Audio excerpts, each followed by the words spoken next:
বরফে ঢাকা এক পাহাড়ের কোলে, যেখানে রাতের বাতাস হাড় কাঁপিয়ে দেয়।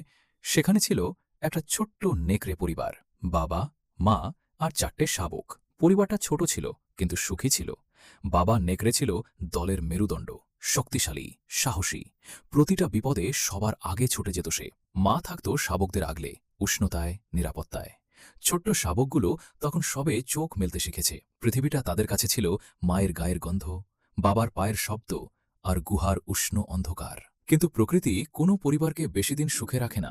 একদিন বাবা বেরিয়েছিল শিকারে, সে আর ফিরে আসেনি। মা অপেক্ষা করেছিল সারা রাত। দরজায় নাক ঠেকিয়ে বাতাস শুকেছিল বারবার। পরিচিত গন্ধটা আর আসেনি। শাবকগুলো বুঝতে পারেনি কি হয়েছে। তারা শুধু দেখেছিল মা সেদিন খায়নি, ঘুমায়নি, শুধু চেয়েছিল দূরের পাহাড়ের দিকে। সেই রাত থেকে মায়ের চোখে একটা নতুন ভার এসে বসল, যে ভার কোনোদিন আর নামেনি। পরদিন থেকে শুরু হলো আসল যুদ্ধ।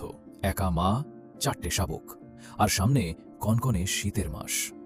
শিকার করতে গেলে শাবকদের একা রেখে যেতে হয়, আর কাছে থাকলে সবাই না খেয়ে থাকে। প্রতিটা সকাল ছিল একটা অসম্ভব প্রশ্নের সামনে দাঁড়ানো। বরফের মধ্যে মাইলের পর মাইল ছুটত সে, ক্লান্ত পায়ে, খালি পেটে। কখনো শিকার মিলত, কখনো মিলত না। যেদিন মিলত না, সেদিন সে ফিরে আসত শাবকদের কাছে। ওদের গায়ে মাথা ঠেকাত, উষ্ণ রাখত। নিজের ক্ষুধার কথা মুখে আনত না। একজন মায়ের কাছে নিজের ব্যথা সবসময় দ্বিতীয়। শাবকগুলো বড় হচ্ছিল, কিন্তু বড় হওয়াটা এখানে মানে শুধু উচ্চতায় বাড়া নয়। বড় হওয়া মানে শেখা, কোনো গাছের আড়ালে বিপদ লুকিয়ে থাকে। বড় হওয়া মানে শেখা কখন চুপ থাকতে হয়, কখন ছুটতে হয়।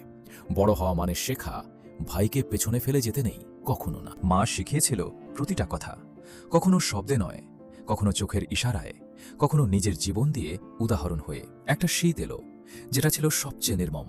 খাবার প্রায় নেই, বরফ এত গভীর যে পা বের করাই কষ্টের। একটা শাবক অসুস্থ হয়ে পড়ল। মা 3 দিন তার পাশ থেকে সরেনি। নিজে না খেয়ে উষ্ণতা দিয়েছে, শরীর দিয়ে বাতাস আটকেছে।